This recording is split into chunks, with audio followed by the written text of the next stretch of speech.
Selamat datang Pak Yunianto di studio podcast Institut Kristen Bukit Pengharapan. Pak Yunianto adalah salah satu yang memulai Yayasan Bukit Pengharapan Bangsa yang menaungi Institut Kristen Bukit Pengharapan dan menjadi staf di Sekolah Tinggi Teologi Tawangmangu lebih dari 10 tahun ya. Betul. Baik, luar biasa, senang sekali bisa menerima Pak Yunianto di studio kami. Dan kita akan bincang-bincang ke depannya di edisi perdana ini mengenai bagaimana Tuhan sudah mengubah hidup seorang Yunianto. Wah, luar biasa, senang sekali dapat undangan yang pertama ya. Terima kasih Bu Inga. Ya, jadi sharingnya adalah bagaimana seorang Yunianto bisa mengenal Tuhan dan kemudian bisa menjadi berkat bagi banyak anak-anak muda, terutama khususnya baik yang kuliah di Bible School, Sekolah Tinggi Teologi Tawangmangu, maupun yang kuliah di Institut Kristen Bukit Pengharapan. Nah, tanya dulu nih dari awalnya ya, mungkin bisa sharing bagaimana masa kecil dari Pak Yunianto. Oke, baik. Wah, kalau cerita tentang masa kecil ya, sebenarnya nama Yunianto itu hampir tidak ada, hanya sebuah akte kelahiran atau bahkan mungkin belum akte waktu itu surat kelahiran. Karena saya punya akte itu setelah SMP baru punya akte. Jadi masa kecil saya dilahirkan dari seorang ibu yang pernikahannya tidak bagus. Dan akhirnya saya lahir, dan sejak kecil memang saya kebetulan tidak pernah ikut kedua orang tua saya selalu ikut saudara-saudara, dan saya lebih banyak dibesarkan oleh nenek saya. Dan dari sini kita tahu bahwa ternyata dalam perjalanan hidup ketika seorang anak itu tidak ada bapak atau fatherless, itu biasanya memang jadi anak yang tidak baik. Dan itu saya alami. Jadi saya bertumbuh menjadi anak-anak sampai kelas 6 SD saya ada di Solo, dan hampir semua rapot yang saya terima, sekalipun saya tidak pernah keluar dari 5 besar, tapi catatannya dari kelas 1 sampai kelas 6 sama, yaitu Yunianto tidak boleh nakal gitu. Jadi itu masa kecil saya. Ya memang nakalnya sih bukan hanya sekedar nakal anak-anak, kadang-kadang ya.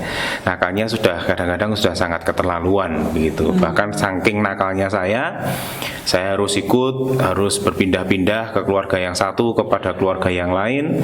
Saya sendiri senang karena diikutkan ke sana-sana, yang tidak senang yang diikuti. Karena setiap diikuti selalu menjadi masalah karena saya yang membuat masalah. Kurang lebih begitu masa kecil saya. Oke. Jadi merasa tidak diterima ya dari awal. Tuh. Sejak baby pun mungkin penerimaan dari kedua orang tua juga tidak ada, sehingga harus kayak dilempar ke sana ke sini gitu, ikut saudara sana saudara sini. Betul. Dan tentunya banyak yang menolak ya, artinya penolakan sejak kecil itu Pak Anto rasakan sekali ya. Betul sekali. Ya, saya tanpa sadari ataupun disadari itu memang penolakan ada dalam hidup saya. Saya ingat waktu itu, masa itu ketika saya melihat keluarga ada orang tua gandeng anaknya, saya tiba-tiba bisa menangis yang saya tidak tahu kenapa saya menangis hari itu. Ternyata setelah sekarang saya belajar, saya mengerti bahwa ternyata memang saya dulu pernah ditolak, sehingga saya waktu itu saya nangis tuh mungkin pengen rasa diterima, pengen dihargai seperti anak-anak yang lain, mungkin seperti itu, sehingga saya mengerti hari ini. Baik, lalu kalau kita bicara mengenai turning point atau sebuah titik balik dari kehidupan seseorang, kalau bagi Pak Yunianto sendiri merasakan titik balik itu pada saat momen seperti apa? Ya, titik balik yang saya alami ketika keluarga besar di Solo akhirnya hands up dengan saya. Mereka semuanya putus asa dengan saya. Dan ketika saya mau lulus SD, saya ingat sekali itu saya dikumpulkan, dan kemudian mereka berkata sepakat tidak akan menyekolahkan saya karena kenakalan saya. Sehingga kemudian ketika ada salah satu keluarga yang ada di Wonogiri, yang keluarga itu adalah kepercayaan, dan dia mau mengadopsi saya, mengasuh saya. Lalu kemudian saya diadopsi di Wonogiri. Nah, di Wonogiri itu di tengah-tengah keluarga yang dimana mereka belum percaya kepada Tuhan, hanya saya satu-satunya yang percaya kepada Tuhan Yesus. Satu kampung itu pun juga sampai dengan hari ini hanya saya yang percaya kepada Tuhan Yesus. Lalu kemudian saya menyadari bahwa saya perlu berubah. Karena yang dipesankan pada waktu itu, saya ingat pertama kali saya masuk ke rumah itu, ke Wonogiri itu, oleh nenek angkat saya. Dia berkata kepada saya, yang saya masih ingat sampai dengan hari ini ya, "Le, nek enek duit mangpi 5 rupiah neng duwe kulkas, nek dudu duitmu ojo mbok sikuk," gitu. Karena tentunya pasti sudah mendapatkan informasi bagaimana kenakalan saya sebelumnya. Dan itu nggak tahu kenapa saya bisa ingat sekali, dan saya bisa tahu betul ya, sekalipun itu nilainya sangat kecil ya, 5 rupiah waktu itu saya sudah masih merasakan itu, dan saya bisa lakukan itu. Dan kemudian saya menyadari bahwa waktu saya satu-satunya orang Kristen di situ, justru itu menjadi sebuah tantangan. Sampai akhirnya saya memutuskan, padahal masih anak kecil. Masih anak kecil itu. Waktu itu masih anak kecil. Itu tadi terjemahan bahasa Jawanya ke bahasa Indonesianya. Jadi bilang gini nenek angkat saya. Jadi kalau kamu lihat uang 5 rupiah di atas kulkas, kalau itu bukan kepunyaanmu, jangan pernah kamu ambil. Ya. Karena informasi yang diterima pasti saya memang sebelumnya suka mencuri begitu. Dan itu yang menjadi pertimbangan keluarga-keluarga sehingga mereka tidak mau saya ikuti yang ada di Solo. Lalu lanjut ketika akhirnya saya ada mencari gereja, untungnya kakek nenek angkat saya ini kasih kesempatan untuk saya tetap beribadah.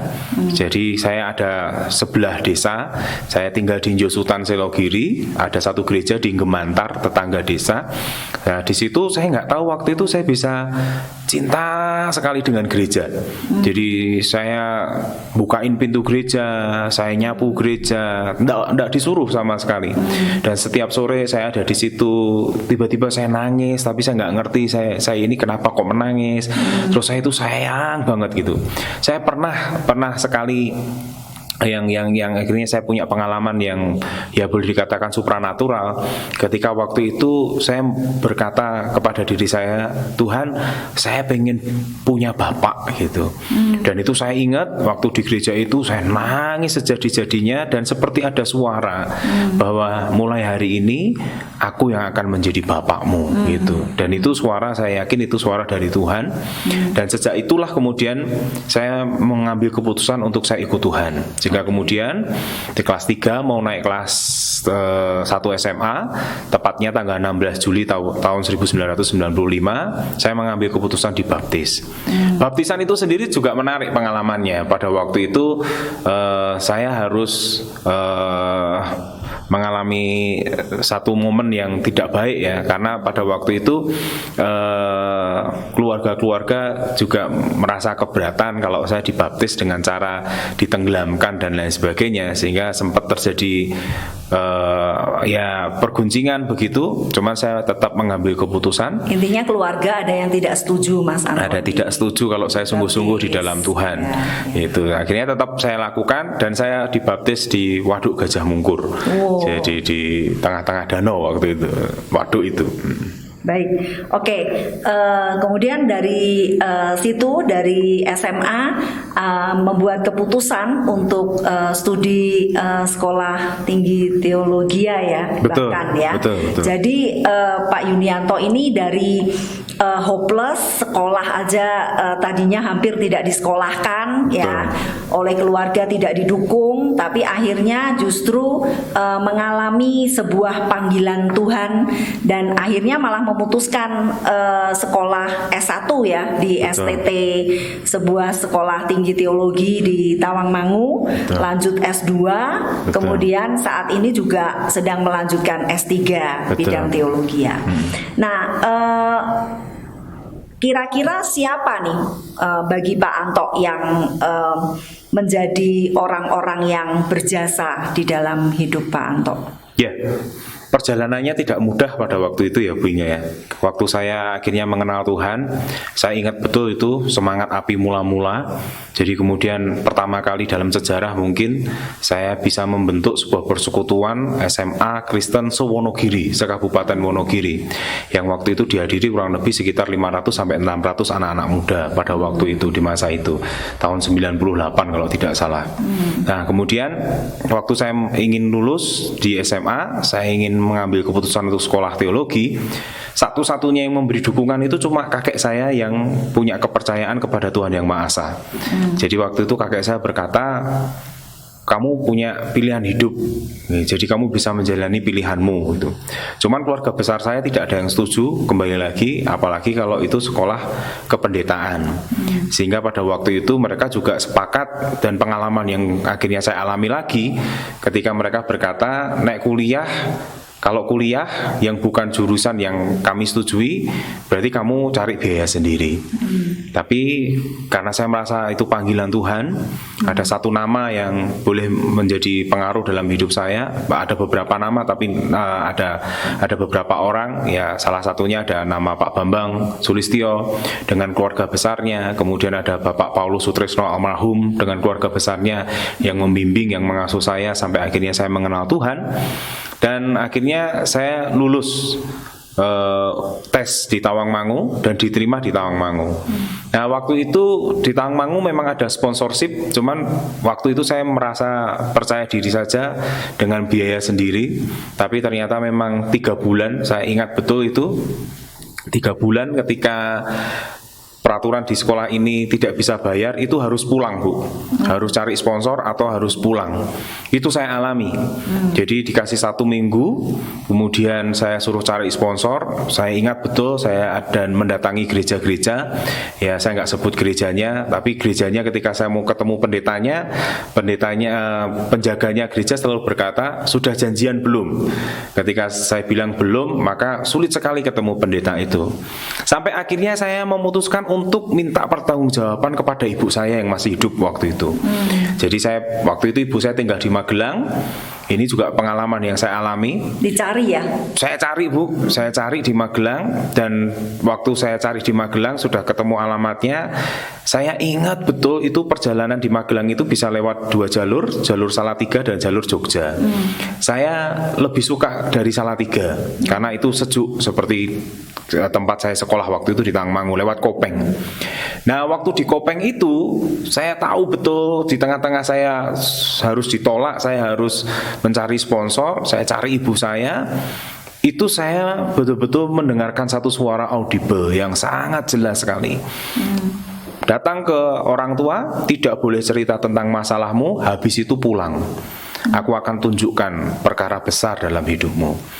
Jadi akhirnya saya datang ke Magelang, sempat ketemu dengan ibu saya. Ibu saya menikah lagi dan punya anak 1. Lalu cuma sebentar saja dan kemudian saya pulang. Saya nggak cerita kalau hari itu saya sedang punya masalah.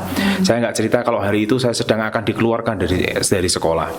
Itu hari Sabtu, minggunya saya ibadah yang berkhotbah Pak Sam Sokota tentang berkat Abraham.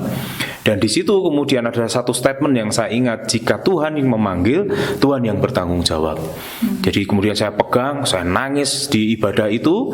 Saya yakin bahwa Tuhan akan bertanggung jawab dalam hidup saya. Senin harinya saya dipanggil sama bendahara STT Tawangmangu waktu itu untuk mempertanggungjawabkan uang 3 bulan yang tidak bisa saya bayar. Dan saya sudah siap, saya siap untuk dikeluarkan kalau memang saya tidak ada biaya. Ternyata panggilan itu panggilan yang berbeda. Jadi saya dipanggil, kemudian Bapak itu berkata, pokoknya kamu sekolah saja di sini selama 2 tahun. Kamu nggak perlu tahu siapa yang membiayai kamu, yang penting kamu sekolah sungguh-sungguh. Dan akhirnya saya mendapatkan beasiswa 2 tahun Bu. Singkat cerita 2 tahun selesai, saya dikirim ke Bali. Nah waktu itu kepinginan sekolah sangat tinggi, masih pengen sekolah. Tapi akhirnya kemudian punya pilihan. Waktu itu ada ulang tahun GBIS yang ke-50. Kebetulan saya melayani di gereja itu, di GBIS Bali. Pilihannya 2, kamu mau lanjut atau kamu mau jadi pendeta. Ya di sisi yang lain jadi pendeta ya enak-enak nggak enak gitu kan. Cuman saya waktu itu pengennya sekolah gitu, sehingga kemudian waktu jubile di Surabaya di hotel itu saya mengambil keputusan, Om saya ikut jubile tapi saya jangan dilantik jadi pendeta, saya mau lanjut saja S1 saya. Akhirnya saya lanjut S1 dan ternyata gereja itu yang membiayai sampai saya akhirnya selesai untuk S1. Begitu. Tadi sempat kepotong nih ketika di Kopeng tadi akhirnya ketemu ya dengan ibunya Ketemu. Anto ya. Ketemu. Jadi di Kopeng setelah justru di Kopeng itu ketika saya mendengarkan suara itu datang ke orang tuamu tapi nggak boleh cerita tentang masalahmu, lalu pulang gitu. Ya. Jadi saya datang, saya nggak cerita, saya hello saja, lalu kemudian saya pulang ke Tangmangu gitu. Nah sekarang hubungan dengan ibu masih Puji Tuhan, baik Bu. Cuman itu ada pengalaman yang luar biasa ya. Jadi pada waktu itu waktu saya praktek, saya sempat praktek di jalan di GBI Jalan Diponegoro, di mana ternyata ibu saya waktu itu berjemaat di situ malahan. Jadi waktu berjemaat di situ, kemudian ada bikin KKR anak untuk anak-anak muda, dan yang kebetulan melayani 2 orang hamba Tuhan, salah satunya saya. Saya sendiri terheran-heran kenapa pada waktu itu saya masih mahasiswa PKL kok disuruh atau diberi kepercayaan untuk mengadakan KKR. Tapi setelah mengadakan KKR, ada hamba Tuhan rekan saya ini yang kemudian memberikan sebuah teguran. Pelayananmu bagus tapi belum maksimal. Lalu kemudian di situ saya tahu bahwa ternyata ada sesuatu yang kurang dalam hidup saya. Lalu kemudian hamba Tuhan itu berkata, mungkin kamu nggak punya hubungan yang baik dengan orang tua. Waktu itu saya berkata, baik, semuanya baik gitu. Kalau baik, ayo mau nggak kamu berdoa buat orang tuamu? Hanya itu aja. Dan saya berkata, mau no, cuma berdoa saja kok nggak mau gitu. Nah ternyata di tengah-tengah berdoa itu, hamba Tuhan itu suruh menyebutkan kedua orang namanya orang tua saya, ayah saya dan ibu saya. Dan luar biasanya ternyata saya nggak bisa. Jadi pada waktu suruh sebut nama itu, saya nggak bisa sebut. Jadi saya seperti dibawa ke masa lalu waktu saya melihat yang saya ceritakan tadi, lihat keluarga, saya nangis sendiri dan lain sebagainya. Ternyata saya tahu bahwa saya terluka. Saya kepahitan dengan orang tua saya yang tanpa nggak sadari karena saya nggak pernah ikut dengan mereka. Tapi saya luka itu ternyata. Nah di situ mungkin jeda 10-15 menit saya nangis, lalu saya berhasil menyebut kedua orang tua saya, nama orang tua saya, ayah saya dan ibu saya. Saya sebut, kemudian saya selesaikan itu, saya ternyata kepahitan dan lain sebagainya. Nah setelah selesai itu, sejak hari itu sampai dengan hari ini hubungan saya dengan ibu saya baik. Untuk bapak saya tidak tahu, kata saudara-saudara saya yang lain katanya sudah meninggal. Cuman saya juga tidak tahu keberadaannya. Memang pernah sempat ketemu sekali aja pada waktu dari Kalimantan dengan keluarga besarnya, karena ayah saya ini dari Kalimantan sebenarnya. Ya, jadi sempat ke Solo sekali, itu kelas 1 SD, tapi waktu saya kuliah sudah tidak tahu, kabarnya sudah meninggal. Tapi ibu sampai dengan hari ini masih ada dan baik seperti teman gitu. Ya, luar biasa ya. Artinya dari merasa tertolak, kemudian kepahitan yang disimpan bertahun-tahun dan akhirnya Tuhan bukakan. Dan ketika Pak Yunianto bisa mengampuni bahkan mengasihi orang tua, saya percaya bahwa disitulah breakthrough sesungguhnya terjadi. Dan luar biasanya justru itu kemudian menjadi modal. Dalam pengertian begini, hampir 16-18 tahun saya berkecimpung dalam pelayanan, khususnya di anak-anak muda, saya hampir ketemu dengan latar belakang yang sama persis dengan saya, yang broken home, yang kecewa dan lain sebagainya. Jadi ternyata apa yang saya alami ketika memberi nasihat buat mereka itu sangat mudah buat saya, karena saya ngalami. Gitu. Jadi itu yang menjadi modal besar buat saya masa lalu saya itu. Baik, jadi luar biasa sekali kalau kita dengarkan dari tadi ya, bagaimana sharing dari Pak Anto, luar biasa sekali. Bisa melayani banyak anak muda karena mengalami sendiri apa yang sudah dialami dari sejak masa kecil, dari lahir ya, bahkan masa kecil sampai bertumbuh, dan Tuhan tangkap Pak Yunianto kemudian mengalami kebaikan Tuhan, mengalami banyak hal yang nantinya bisa menjadi modal besar untuk melayani banyak anak-anak yang mengalami hal seperti itu. Dan saat ini Pak Yunianto sendiri menjadi staf di STT Sekolah Tinggi Teologi Tawangmangu dan juga involved di dalam Yayasan Bukit Pengharapan Bangsa yang menaungi Institut Teknologi Bisnis Kristen Bukit Pengharapan. Nah, kira-kira seperti apa impian dari Pak Yunianto yang mungkin ingin dicapai lagi atau yang masih belum diperoleh saat ini? Ya, ada satu quote yang diberikan dan selalu disampaikan oleh pemimpin saya di tempat ini, Pak Sam Sokota. Dia bilang, there is no success without a successor. Jadi tidak ada orang-orang sukses tanpa orang-orang yang sukses terlebih dahulu. Jadi saya menganggap diri saya belum sukses secara maksimal, belum. Tapi saya merasa dan saya ingin, kerinduan saya menjadi inspirasi buat anak-anak muda yang lain dalam mengejar impian.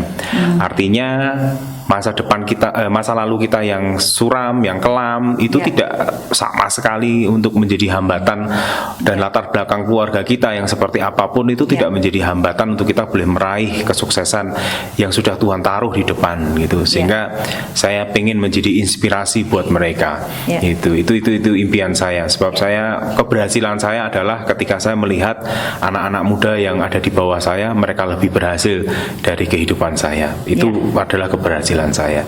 Ya, luar biasa. Dan ada satu tadi Pak Anto sempat menyebut fatherless, dan Tuhan begitu baik menggantinya dengan figur sosok seorang father yang memang luar biasa bagi Pak Anto, yaitu Pak Sam Sukota. Betul sekali. Bisa diceritakan bagaimana Pak Anto mengalami dipulihkan dari fatherless menjadi merasa memiliki figur seorang bapak di dalam hidup Pak Anto. Baik, ya saya sangat bersyukur sekali saya ada di tempat yang tepat dan menemukan satu figur yang tepat, di mana saya sampai dengan hari ini masih dalam mentor beliau. Jadi yang ketika saya masih menjadi mahasiswa, yang saya selalu ingat, saya pernah mendapatkan kesempatan untuk bekerja di rumah beliau, dan yang selalu dilakukan oleh beliau untuk mengekspresikan kebapaannya itu adalah memeluk. Dia tidak peduli siapa saja, anak daging atau bukan, jadi laki-laki atau perempuan, dia pasti akan peluk karena menunjukkan ekspresi kebapaannya. Dan itu yang membuat saya merasa diterima. Saya merasa wah ya ini gitu.